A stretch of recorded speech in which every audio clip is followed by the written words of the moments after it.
கீழ்வானம் வெள்ளென்று எருமைச்சிறுவேடு மேய்வான் பரந்தனகான் மிக்குள்ள பிள்ளைகளும் போவான் போகின்றானை போகாமல் காத்து உன்னை கூவுவான் வந்து நின்றோம்.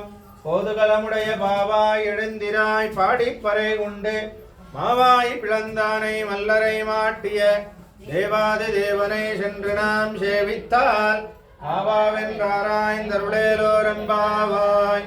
அகமாத்மா ந தேகோஸ்மி விஷ்ணுசேஷோ பரிக்ரஹ தமேவ சரணம் பிராப்தः தத்கைங்கர்ய சிகீர்ஷயா. அகமாத்மா ந தேகோஸ்மி விஷ்ணுசேஷோ अपरिग्रहः तमेव शरणं प्राप्तः तत्कैंकर्य चिकीर्षया. శ్లోకానికి అర్థం, నారాయణుడు పరమాత్ముడు, వాడి దాసుడిని నేను ఈ శరీరాన్ని కాదు, వాడి మీద ఆధారపడి ఉన్నవాడిని. జీవితంలో నా లక్ష్యం ఒక్కటే, వాడి పాదములయందు శరణాగతి చేయడం. వేరే ఏ ఉపాయం చేయడానికి నేను పనికిరాని వాడిని, వేరే ఏ గతి లేనివాడిని. ఒక ఆచార్యుడి ద్వారా వాడి పాదముల యందు శరణాగతి చేసిన వాడినైన నేను ఇంకా నా జీవితం సార్థకమైపోయింది కాబట్టి బతికున్నంత కాలం ఆనందంగా వాడి సేవే చేసుకుంటూ వాడికి ఏది వస్తుందో అదే చేసుకుంటూ బతుకుతాను. దయచేసి సెల్ ఫోన్ సైలెంట్ మోడ్లో పెట్టండి, ఎందుకంటే మంచి అనుభవం మిస్ అవుతుంది సైలెంట్ పెడితే. అయితే చాలా అద్భుతమైన పాసరం వాడ. ఈ పాసరంలో చాలా గూఢమైన అర్థాలు చాలా ఉన్నాయి. ఏది చెప్పాలి అని ఆలోచిస్తున్నప్పుడు ఒకసారి రామానుజాచార్యుల వారి గురించే చెప్తున్నాను కాబట్టి రామానుజాచార్యుల వారి పాదముల యందు ఒక శరణాగతి చేసి కొంచెంసేపు ధ్యానం చేశాను. ఒక మంచి అర్థం ఇచ్చారు రామానుజాచార్యుల వారు, అది వాళ్ళు చూద్దాం. చాలా అద్భుతమైన అనుభవం. కీழ்వాణం, ఇంకో గోపికా స్త్రీ వాళ్ళ ఇంటికి వెళ్ళి మేలు కొలుపుతోంది గోదాదేవి. చాలా సూర్యోదయం అయింది అని చెబుతోంది. చెప్పేటప్పుడు కీழ்వాణం వెళ్ళండ్రు అని అనింది ఒక మాట. కీழ்వాణం అంటే కీழ్ అంటే తూర్పు అని అర్థం, కిడక్ అని అంటారు తమిళ భాషలో. కీழ్ అంటే తూర్పు, వానం అంటే ఆకాశం. తూర్పు వైపు ఆకాశం చూసావా, వెళ్ళండ్రు తెల్లగా అయిపోయింది, నల్లగా లేదు, అంటే సూర్యోదయం అయిపోయింది. ఎరుమై అంటే బర్రెలు ఏం చేస్తా అంటే సిరువీడు మేయ్వాన్ అని అంటుంది. సిరువీడు మేయ్వాన్ అంటే సిరువీడు మేయ్వద అంటే ఒక బ్రేక్ఫాస్ట్ లాగా. అంటే ఈ బర్రెలన్నీ ఏం చేస్తాయంటే కొంచెంసేపు ఆ బర్రెలకే ఒక లక్షణం ఉంది ఏంటంటే సూర్యోదయం ముందు కొంచెం పచ్చిగడ్డి తింటుంది. ఎందుకంటే సూర్యోదయం అయ్యాక అది కొంచెం వేడిగా ఉంటుందని రాత్రిపూట ఎక్కువ తింటుంది. దాంట్లోనూ రాత్రిపూట అది మేలుకొని ఉంటుంది. ఎప్పుడు సూర్యోదయం ముందు ఒకసారి తినేసి వస్తుంది. అంటే పాలు పితికే ముందు ఒకసారి బర్రెలన్నీ కొంచెం తింటాయి. ఆవులు ఇలా చేయవు, బర్రెలు మాత్రం ఇలా చేస్తాయి. చూసావా, అది కూడా లేచి వాటి పనులన్నీ చేస్తున్నాయే, వాటి ధర్మం అన్నీ కరెక్ట్గా చేస్తున్నాయే, నువ్వు మాత్రం నిద్రపోతున్నావే అని ఒక విషయం అంట. అంటే చూడండి, గోదాదేవి పెరిగిందంటే శ్రీవిల్లిపుత్తూరు అని ఒక బ్రాహ్మణ అగ్రహారం. ఇవన్నీ చూడడానికి అసలు ఆస్కారమే లేదు. కానీ ఆవిడ భక్తి ఏం చేస్తుందంటే ఒక గోపికా స్త్రీ భాషలోనే మాట్లాడుతుంది. ఒక గొల్ల కులంలో, ఒక గోకులంలో పెరిగిన ఒక గోపికమ్మ కృష్ణుడితోనే ఉంటే ఎలా మాట్లాడుతుందో అదే భాషలో అదే పదాలు వాడుతూ తనను తాను మర్చిపోయి మాట్లాడుతుంది ఒక చిన్న పిల్ల. అదే గోదాదేవి యొక్క భక్తి. ఎప్పుడు తనను తాను గోపికా స్త్రీ అనే అనుకుంటుంది. ఎప్పుడు శుద్ధమైన భక్తి, అసలు కొంచెం కూడా కల్మషం లేని కృష్ణ భక్తి గోదాదేవి. అయితే సిరువీడు మెయ్వాన్ పరందనగాన్ మిక్కుళ్ళ పిళ్ళేగా మేమందరం చూసావా తల్లి, బర్రెలు అలా అవి కూడా తినడం మొదలు పెట్టేశాయి, సూర్యోదయం అయిపోయింది. మేవాన్ మిక్కుళ్ళ పిళ్ళగలం, మిగతా వాళ్ళందరూ సరే మనం అందరం వెళ్దాం అని అంటున్నారు. కానీ పోవాన్ పోగిన్రారై, పోవాన్ పోగిన్రదంటే వెళ్ళడం కోసమే వెళ్ళడం అని అర్థం. అంటే పుణ్యం రావాలి అని కృష్ణుడి దగ్గర వెళ్ళడం, ఇది రావాలి అని కృష్ణుడి దగ్గర వెళ్ళడం కంటే వెళ్ళడమే ఒక భాగ్యం, వెళ్ళడమే ఒక ఆనందం. కృష్ణుడి గుడికి వెళ్ళడమే ఒక ఆనందం. పుణ్యం వస్తుందా, అనుగ్రహం వస్తుందా, అదంతా తర్వాత. ప్రత్యక్షంగా ఇప్పుడు ఏదో భవిష్యత్తులో వచ్చేది మనకెందుకు, ప్రజెంట్గా ఒక ఆనందం వస్తుంది. కృష్ణ తీర్థం తీసుకుంటే ఒక ఆనందం వస్తుంటే, కృష్ణుడి గురించి వింటే ఒక ఆనందం వస్తుంది, కృష్ణుడి ప్రసాదం తింటే ఒక ఆనందం వస్తుంది, నలుగురు భక్తుల మధ్యలో నించుంటే ఒక ఆనందం వస్తుంది. దానికోసం వెళ్ళాలి. పోవా అని పోగా అదే ఫలితం. నువ్వు వచ్చే పుణ్యం, నువ్వు ఇల్లు ఇచ్చినా వాకిలు ఇచ్చినా ఏది ఇచ్చినా ఈ సంతోషం ముందు అది పోలిస్తే అది తక్కువే. ఈ సంతోషమే కదా సంతోషం. కాబట్టి గోదాదేవి ఏముంటుందంటే దీనికోసమే రావాలి. ఏదో పుణ్యం వస్తుంది అది ఇది కాదు, కైంకర్యం. ఇదే మనకు ఒక భాగ్యం. దీనికంటే ఇంకేం వద్దు. స్వామి నువ్వు ఏమైనా ఇవ్వాలంటే ఏమి ఇవ్వాలంటే రేపు కూడా గుడికి వచ్చేటట్టు చూడు, ఎల్లుండి కూడా వచ్చేటట్టు చూడు, జీవితాంతం వచ్చేటట్టు చూడు, ప్రతిరోజు నీకు కైంకర్యం అదే ఇవ్వాలి. ఎందుకంటే దాని ముందు పోలిస్తే నువ్వు ఇవన్నీ ఇచ్చే నాకు సుఖం రావడం వల్ల నీ సేవ చేయడం మర్చిపోయానంటే, సేవ చేయడం ఆగిపోయిందంటే ఇంకేం సుఖం అది. అదే నిజమైన భక్తుడు యొక్క ఆలోచన అలా ఉంటుంది. కాబట్టి వీళ్ళందరూ అంటున్నారంట పోవా అని పోగింది. మనం అందరం వెళ్ళాలి కదా, కృష్ణుడి దగ్గర వెళ్ళాలి కదా, వెళ్ళడం కోసమే వెళ్ళాలి కదా, మనం అందరం వెళ్దాం పదానంటే మిక్కుళ్ళ పిల్లలు మిగతా వాళ్ళందరూ ఇలా వెళ్దామని వెళ్తుంటే ఉన్నెక్కువా అని వందరిండ్రో కాదు. మన సఖి ఒకటి ఉంది ఇంట్లో, ఒక ఆవిడ ఉంది, ఆవిడ లేకుండా మనం ఎలా వెళ్ళొచ్చు అంటే ఉన్నెక్కువా నీకోసం వీళ్ళందరినీ ఆపానమ్మా, నువ్వు ఇలా పడుకొని ఉంటే ఎలా అమ్మా అని అంటుంది. ఉన్నెక్కువాన్ వందరిండ్రో కోదుగళముడయ పావాయ్. నువ్వు ఎంత కుతూహలం, ఎంత ఉత్సాహంగా ఉంటావు, ఎప్పుడు కృష్ణుడి గురించి తెలుసుకోవాలి, ఎన్ని ప్రశ్నలు అడుగుతావు. వేదంలో ఇలా కొంతమంది జ్ఞానం రూపంగా బాగా తెలుసుకోవాలి అని ఒక ఉత్సుకత ఉంటుందండి. పరమాత్మ అంటే ఎవరు, వేదం అంటే ఏంటి, అది ఉండాలి ఎప్పుడు. ఒక కుతూహలం, ఒక ఉత్సాహంగా ఉండాలి ఎప్పుడు నిరాశగా ఉండకూడదు. ఒక ఉత్సాహంగా ఉండాలి ఏ పని చేసేటప్పుడైనా. అలా కుతూహలం, నీ కృష్ణ భక్తిలో ఎంత ఉత్సాహం. ఇవాళ నేను సేవ చేయాలి స్వామి, అది అయిపోయిందా ఇంకోటి చెప్పండి, అది అయిపోయిందా ఇంకోటి చెప్పండి, ఏం చేయాలి, అలా ఉత్సాహంగా ఉంటావు కదా నువ్వు. కౌతుకళముడయ పావాయ్ ఎడిందిరా లెవ్వమ్మా ఉన్నై పాడి పరై ఉండు మావాయ్ పిళందానై మల్లరై మాటియ. మావాయ్ పిళందాన్, వాయ్ అంటే నోరు, మావాయ్ అంటే చాలా పెద్ద నోరు, బకాసురుడు అని. అది అంటే భక్తుల కోసం బకాసురుడి నోరుని విరగొట్టాడు కృష్ణుడు. మావాయ్ పిళందానై మల్లరై మాటియ, మల్ల యుద్ధం అని ముష్టికుడు చాణూరుడు అని ఇద్దరు. ముష్టికాసుర చాణూర మల్లయుద్ధ విశారద అని మహాన్ వస్తుంది కృష్ణ అష్టోత్తరం చదివారు కదా ఇందాక. ముష్టికుడు చాణూరుడు ఇద్దరు కంసుడు పంపిస్తే వాళ్ళిద్దరిని మల్లయుద్ధం అంటే ఫిస్ట్ ఫైట్, దాంట్లో కృష్ణుడు ఇద్దరు భుజముల పరాక్రమంతో ఉంటే వాళ్ళిద్దరిని కొట్టి చంపాడు. కొట్టి కింద అంటే కొడుతూ ఉంటే చచ్చిపోయారు. అంత మల్లయుద్ధంలో గెలిచిన వాడు కృష్ణుడు చూసడానికి సుకుమారంగా ఉంటాడు అనుకుంటారు. కానీ శత్రువులకి కృష్ణుడు ఎప్పుడు ప్రతాపం చూపించాల్సిందిగా చూపిస్తాడు. కానీ కాబట్టి మల్లరై మాటియ దేవాది దేవనై, వాడెవడు దేవాది దేవన్, దేవతలకే దేవుడైన ఆదిదేవుడైనటువంటి వాడు. చండ్రనాం శైవిత్తాల్, మనం అందరం వెళ్ళి వాడిని మొక్కినట్లయితే ఆవా వెంట్రారు, ఆహా ఆహా అని నా భక్తులు నా దగ్గర వచ్చారే అని చెప్పి వాడు సంతోషిస్తాడు. ఆహా ఆహా అని ఆవా వెంట్రారాయింది అరుళేలో రింపావాయ్. మనకి అరుళ్ అంటే మనల్ని అనుగ్రహించడానికే కాచి ఉన్నాడు, వాడిని వెళ్ళి మనం సేవిద్దాం అని అంటుంది. ఇక్కడ రామానుజాచార్యుల వారి విషయం ఏముంది అని చూసినట్లయితే కీళ్వాణం అని మన సంప్రదాయంలో కీళ్ అంటే తూర్పు అని ఒక అర్థం చెప్పారు. తమిళలో కీళ్ అంటే కింద అని కూడా ఒక అర్థం వస్తుంది. కిందటి ఆకాశం అంటే ఏంటంటే మన సంప్రదాయంలో తిరుమల ఉంది కదా, దాన్ని కిందటి ఆకాశం అని అంటారు. ఆళ్వారు పాసనంలో కూడా అంటే పైనటి దేవలోకంలో దేవతలు ఎలా ఉన్నారో అలా ఆ లోకానికి మనం వెళ్ళలేం కాబట్టి, ఆ వైకుంఠాన్ని మనకి వెళ్ళలేం కాబట్టి ఇక్కడే ఒక ఆకాశంలో ఒక దేవలోకంలో ప్రత్యక్షంగా దేవాదిదేవుడైన అఖిలాండకోటి బ్రహ్మాండ నాయకుడైన పరమాత్మ ఉంటే ఎలా ఉంటుంది అని చూపించడానికి ఒక దేవలోకానికి సమమైన ఒక కొండపైన వేచి ఉన్నాడు అని ఆళ్వారు పాసనాలు ఉన్నాయి. మందిపాయ్ వడవేంకట వామలై వానవర్ సంధి చెయ్యం సంధి చెయ్య నిన్రాన్. వానవర్ అంటే మనకి దేవతలకి ఇద్దరికి సంధిగా మధ్యలో నించున్నాడు. మనము వెళ్ళి వాడిని ఆశ్రయించవచ్చు, దేవతలు కిందికి వచ్చి వాడిని ఆశ్రయించవచ్చని, ఇద్దరికి సమంగా ఒక స్థానంలో ఉంటే ఇద్దరు నన్ను ఆశ్రయించేటట్టు ఉండాలని, ఇటువైపు దేవతలకి ఇటువైపు మనుషులకి ఒకేసారి కటాక్షించాలని తిరుమల కొండపైన నించున్నాడు అని ఆళ్వారు పాసురం.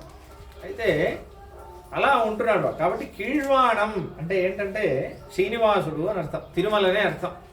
వెళ్ళండ్రు అంటే ఆ తిరుమల యాత్రకి మనం వెళ్ళాలి కదా అని ఒక విషయం చెప్తున్నాం. ఎందుకంటే ఆ తిరుమల యాత్ర ఇవాళ మనం ఇలా ఆనందంగా అనుభవిస్తున్నామంటే దానికి రామానుజాచార్యుల వారు లేకపోతే అస్సలు తిరుమల ఇలా ఉండేది కాదు. తిరుమలకి రామానుజాచార్యుల వారు రామానుజాస్ కాంట్రిబ్యూషన్స్ టు తిరుమల అని ఒక పెద్ద బుక్కే ఉంది, ఇంత బుక్ ఉంది. దాంట్లో ఒక 10 విషయాలు చూద్దాం, చిన్న చిన్న విషయాలు ఎలా చేశారు. ఎందుకంటే మావాయి పిళందాన్ అని ఒక విషయం వస్తుంది రామానుజాచార్యుల వారి గురించి. మావాయి అంటే పెద్ద నోరు అని అర్థం. ఎంతోమంది శ్రీనివాసుడి యొక్క ప్రభావాన్ని వేరే మార్పులు చేర్పులు చేయడానికి చూశారు, శ్రీనివాసుడి ప్రభావాన్ని తగ్గించడానికి చూశారు, శ్రీనివాసుడి యొక్క గుడిని తగ్గించడానికి చూశారు. వాళ్ళందరూ మావాయి, పెద్ద నోరు ఉన్నటువంటి వాడు. వాళ్ళ నోరుని వాక్కుతో అంటే ఒక వాదంతో తగ్గించారు. రామానుజాచార్యులు వాదంతో తగ్గించి వేదాన్ని స్థాపన చేసి శ్రీనివాసుడి కీర్తిని పునఃప్రతిష్ఠ తీసుకొచ్చారు. మావాయి పిళందానంటే రామానుజాచార్యుల వారు. మల్లరై మాట్టియ అని ఒక అర్థం వస్తుంది, అది చెప్తాను కొద్దిసేపట్లో. చాలా అద్భుతమైన ఒక అర్థం.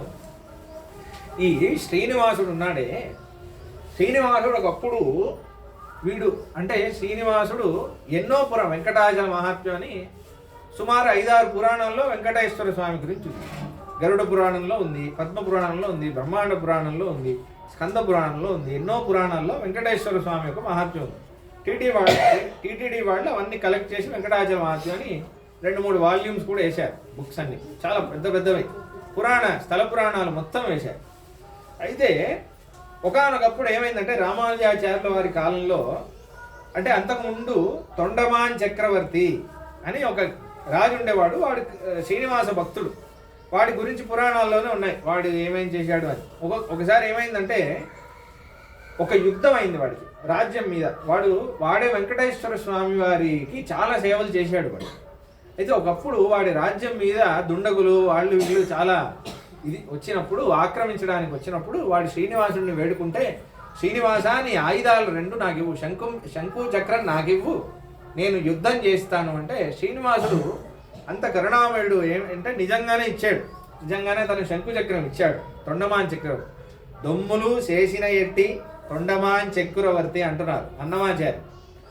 రమ్మన్న చోటికి వచ్చి నమ్మినవాడు అని అంటున్నారు. శ్రీనివాసుడు వాడు ఎక్కడ రమ్మంటే అక్కడ వచ్చేవాడు. అయితే అలా శంకు చక్రం ఇచ్చారు. ఇస్తే వాడు యుద్ధం చేశాడట. దాని తర్వాత ఆ శంకు చక్రాన్ని వాడే ఉపాసన చేస్తుంటే దాని తర్వాత యుద్ధం అయిపోయింది కదా, ఆ శంకు చక్రాన్ని మళ్ళీ నాకు ఇవ్వు అని అడిగితే నేను మళ్ళీ నీకు శంకు చక్రాన్ని ఇస్తే నీ కీర్తే తగ్గుతుంది, ఎందుకంటే భక్తుడికి నువ్వు ఎంత అనుగ్రహం చేస్తావని ఎప్పటికీ తెలియదు, కాబట్టి ఈ శంకు చక్రం నా దగ్గరే ఉండని నువ్వు చతుర్భుజంతో కాకుండా 2 భుజాలతో ఇలా ఉంటావు కదా అలానే ఉండు అన్నాడు. సరే అని కొన్ని రోజులు అలానే ఉన్నాడంట చతుర్భుజంతో కాకుండా. అయితే దీన్ని చూసుకొని అప్పుడు వెళ్ళే వాళ్ళందరూ ఏం చేశారంటే ఈయన శంకు చక్రంతో లేడు కదా, ఈయన విష్ణువా, ఈయన కుమారస్వామినా, లేకపోతే ఈయనకి జుట్టు ఉంది అంటున్నారే, ఈయన బాలా త్రిపుర సుందరినా, ఈయన మగవాడా, లేకపోతే ఇంత అందంగా ఉన్నాడే సుకుమారులా, మగవాడు ఇంత అందంగా ఉండడే, ఈవిడ ఏంటి పార్వతీదేవియా లేకపోతే లక్ష్మియా, అందరూ ఒక్కొక్క థియరీ ఇచ్చేశారు. కొంతమంది ఆంజనేయుడా అన్నారు. అయితే రామానుజాచార్యుల వారు అప్పుడు యాదవరాయుడు అని ఒక మహారాజా, విజయనగర సామ్రాజ్య మహారాజా, ఆయనే ఏలుతున్నాడు. ఆ రాజ్యంలో ఎన్నో రోజులు వాదన చేసి శ్రీనివాసుడి యొక్క పురాణ విషయాలన్నీ చూపించి పునఃప్రతిష్ఠ స్థాపించారు. అంటే ఒకసారి గుడిలో ఆరాధనమే ఆగిపోవాల్సిన పరిస్థితి వరకు వచ్చేసింది. అది ఆగిపోకుండా కాపాడారు రామానుజాచార్యుల వారు. వచ్చి వాదించి ఋగ్వేదం నుంచి ఒక మంత్రం చూపించారు శ్రీనివాసుడి గురించి ఉంది అని. అరాయకాణే వికటే గిరిం గచ్చ సదాన్వే శిరింబిటస్య సత్వభిః తేభిష్ట్వా చాతయామసి అని ఒక మంత్రం ఋగ్వేదంలో. అది శ్రీనివాసుడిది అని స్థాపించారు. అరాయ అంటే వేదం అంటుంది, అరాయ అంటే నీకు డబ్బులు లేవని నువ్వు బాధపడుతున్నావా, కానే నీకు జ్ఞానం రావట్లేదని నువ్వు చాలా కష్టపడుతున్నావా, వికటే ప్రతిసారి నీకు సంకటములు వస్తున్నాయని నువ్వు చాలా ఖేదం చెందుతున్నావా, సదాన్వే ఏ పని ప్రారంభించినా ఏదో ఒక అడ్డంకి వస్తుందే అని నువ్వు చాలా కృంగిపోతున్నావా, నువ్వు ఏం చేయంటే గిరింగచ్చ, ఒక కొండకెళ్ళు. ఎటువంటి కొండ అంటే శిరింబిటస్య, శ్రీని ఎవరు పీఠంలో హృదయంలో పెట్టుకున్నాడో, శ్రీనివాసుడుగా ఎవరున్నారో వాడి కొండకి వెళ్ళు. ఎలా వెళ్ళాలి? సత్వవిహి, నువ్వు ఒక్కడివే వెళ్ళకు, సత్వవిహి భక్తులతో పాటు వెళ్ళు. గోవిందా గోవిందా అని చెప్పుకుంటూ వెళ్ళు. అప్పుడు వాడు ఏం చేస్తాడు? తే పిష్ట్వా, నీకు అనుగ్రహం చేసి చాతయామసి, నిన్ను మోక్షం పర్యంతం తీసుకెళ్తాడు అని ఋగ్వేదం మంత్రం. ఆ మంత్రాన్ని స్థాపించి దాని తర్వాత బ్రహ్మాండ వారి పాసురాలన్నీ ఉన్నాయి.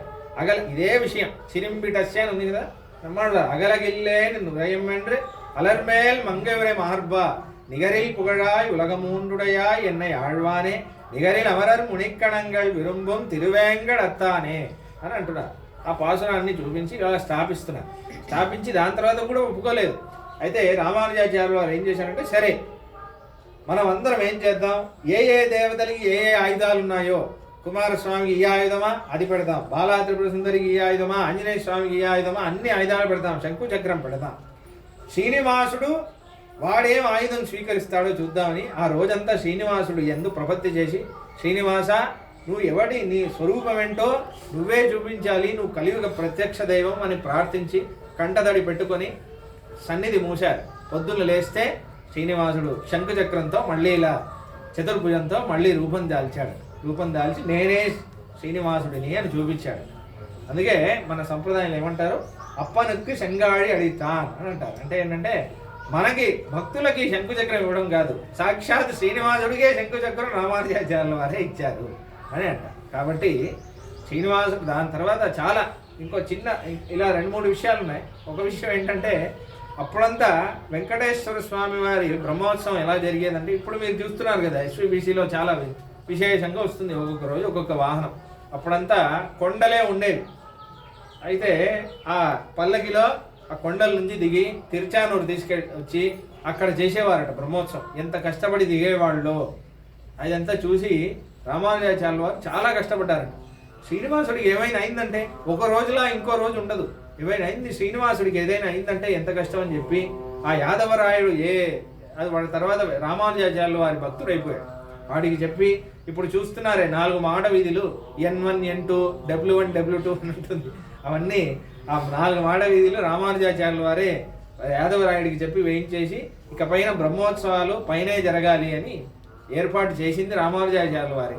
దాని తర్వాత అర్చకులకు ఇక్కడ ఇల్లు ఉండాలి, ఇక్కడ జియర్ మఠం ఉండాలి, వాళ్ళు ఇలా అన్ని చూసుకోవాలని, ఈ ప్రతిరోజు ఈ టైంకి ఊరేగింపు జరగాలి, ఈ టైంకి కళ్యాణోత్సవం జరగాలి, ఈ టైంకి అభిషేకం జరగాలని మొత్తం ఎలా భక్తులకి శ్రీనివాసుడిని కొలవడానికి ప్రతిరోజు భక్తులు వస్తారని ముందే గణనం చేసి దానికి తగిన ఏర్పాట్లన్నీ ఇన్ని సేవలు ఉన్నాయి. శాస్త్ర దీపాలంకార సేవ, ఆ సేవ, ఇది అన్నీ ఏర్పాటు చేసింది రామానుజాచార్యుల వారు. లేకపోతే ఈ వాళ్ళు శ్రీనివాసుడు ఇంత వైభవంగా ఉండేది కాదు. దాని తర్వాత అదే టైంకి ఏమైందంటే అక్కడ చోళ రాజ్యం నడుస్తుంది తమిళనాడులో. అక్కడ క్రిమికంఠ చోళుడు అనకూడదు. వాడు అంటే కొంతమంది మహారాజులు, వాడు ఒక తీవ్రమైన వీరశైవుడు. వాడు వైష్ణవదాన్ని ఎలాగైనా అరికట్టాలి అనుకున్నాడు. అప్పుడు ఏం చేశాడంటే, చిదంబరంలో బృహదీశ్వరాలయం అని శివుడిది ఒక ఆలయం ఉంది. ఆలయం ఉన్నప్పుడు శైవ ఇది ఉండాలి అని చెప్పేసి వాడు ఏం చేశాడంటే, అక్కడ తిరుచిత్తిరగూడెం అని ఒక గుడి ఉంది. అక్కడ దేవాది దేవన్ అని విష్ణుమూర్తి ఆలయం. ఆ ఆలయాన్ని వాడు మొత్తం ధ్వంసం చేసి ఆ మూలవరి విగ్రహాన్ని వాడు సముద్రంలో పడేశాడు. దశావతారం సినిమాలో చూపిస్తాడు. ఇది కొంచెం ఈ సీన్ కొంచెం చూపిస్తాడు. దాని తర్వాత కొంచెం నాటకం చేసేవాళ్ళు కొంచెం ఎక్కువ యాక్టింగ్ చేశారు. అది మనకు అవసరం లేదు. కానీ ఆ విగ్రహాన్ని పడేస్తున్నాడు అని తెలుస్తున్నప్పుడు మూలస్వామి పోయారు సముద్రంలో. ఉత్సవ స్వామిని అయినా తీసుకొద్దామని అప్పుడు చాలా అడవుల నుంచి రాత్రి ఉత్సవ స్వామిని కష్టపడి వైష్ణవులందరూ తీసుకొస్తుంటే రామానుజాచార్య స్వామి వారు తిరుమలలో ఉన్నారని తిరుమలకి తీసుకొస్తే అప్పుడు కింద ఆయన కోసం ఒక గుడి నిర్మాణం చేశారు. ఇప్పుడు మీరు గోవిందరాజస్వామి గుడి అని చూస్తున్నారే, ఆ ఉత్సవమూర్తే. తర్వాత ఆ మూల విరాట్ స్వామి వారిని హరివంశ పురాణం అని ఒక పురాణంలో ఎలా అయితే స్వామి ఒక ఘట్టం ఉంది, అక్కడ స్వామి పడుకున్నట్టు, భూదేవితో మాట్లాడుతున్నట్టు, శంఖచక్రంతో ఉన్నట్టు, ఆదిశేషుడు మధుకైటబులతో సంహరిస్తున్నట్టు ఒక చిత్రం ఉంది. ఆ చిత్రాన్ని అలానే మూల విరాట్ స్వామి విగ్రహంగా చేశారు. అది దేవాది దేవన్ అని చెప్పాను కదా, వాళ్ళ భాషలో వస్తుంది చూడండి, దేవాది దేవనై చంద్రనాం సేవితాల్ అని వస్తుంది. ఆ స్వామికి గోవిందరాజన్ అని పేరు ఇచ్చింది రామానుజాచార్యుల వారి. ఇచ్చేసి ఆ స్వామి అంటే రామానుజాచార్యుల వారు ఆలోచించారు, తిరుమల అందరూ వెళ్ళలేరు కాబట్టి ఈ స్వామి ఇక్కడ పెట్టేసి ఇక్కడ ఒక మహానగరాన్ని నిర్మాణం చేయాలి అని చెప్పి తిరుపతి అని ఒక మహానగరాన్ని రామానుజాచార్యుల వారు నిర్మాణం చేశారు అని ఉంది చరిత్రలో. ఆ సిటీ ఇప్పుడు ఉంది కదా కింద సిటీ మొత్తం, అది నిర్మాణం చేసింది రామానుజాచార్యుల వారు. యాదవరాయుడిని పెట్టుకొని ఇవన్నీ చేశారు. చేసేసి దాని తర్వాత ఏమైంది, ఒకసారి ఏమైంది, కాశీలో ఒక మహారాణి ఆవిడికి శ్రీనివాసుడు కల్లో వచ్చి నాకు నీ వజ్రంతో కూడిన ముక్కు పొడగ నాకు ఇవ్వు, ఇస్తే నీకు సంతాన ప్రాప్తి నేను ఇస్తాను అన్నారు. అయితే ఈవిడ కల్లోనే మాట్లాడుతున్నా, నేను మా ఆయన్ని అడిగి మీకు చెబుతాను స్వామి అనిందంటే, నేను కూడా మా అన్నయ్య గోవిందరాజుడు కింద ఉన్నాడు, ఆయన అడిగి నీకు అనుగ్రహం చేస్తాను అయితే అని చెప్పాడు. చెప్తే ఈవిడ ఒక కల్లో వచ్చిందని చెప్పేసి దాని తర్వాత వెళితే ఈ విషయం ఆవిడ వెతుక్కొని వచ్చి ఆ వజ్రంతో కూడిన ముక్కు పుడకని స్వామివారికి ఇవ్వాలని వస్తే రామానుజాచార్యుల వారు ఆశ్చర్యపోయారంట. ఏంటి స్వామి గోవిందరాజ స్వామి అన్నా అన్నాడా, స్వామి తానే అన్నా అన్నాడా అని చెప్పేసి. అయితే ఈ తిరుపతి గోవిందరాజ స్వామి వారికి శ్రీనివాసుడికి ఎంత మహిమ ఉందో అదే మహిమ ఈయనకు కూడా ఉండాలని ఒక వ్యూహలక్ష్మి యంత్రాన్ని ప్రతిష్ఠ చేసి లెఫ్ట్ సైడ్ ప్రతిష్ఠ చేసి అక్కడ గోదాదేవి అమ్మవారి సన్నిధిని ఆ యంత్రం పైన ప్రతిష్ఠ చేశారు. ఈయనకు కూడా ఇలానే నిత్య మహోత్సవంగా తిరుమలలో ఏమేమి ఉత్సవాలు అవుతున్నాయో ఏమాత్రం తగ్గకుండా ఈయనకు కూడా అవ్వాలి అని ఏర్పాటు చేశారు. ఇలా చాలా చేశారు.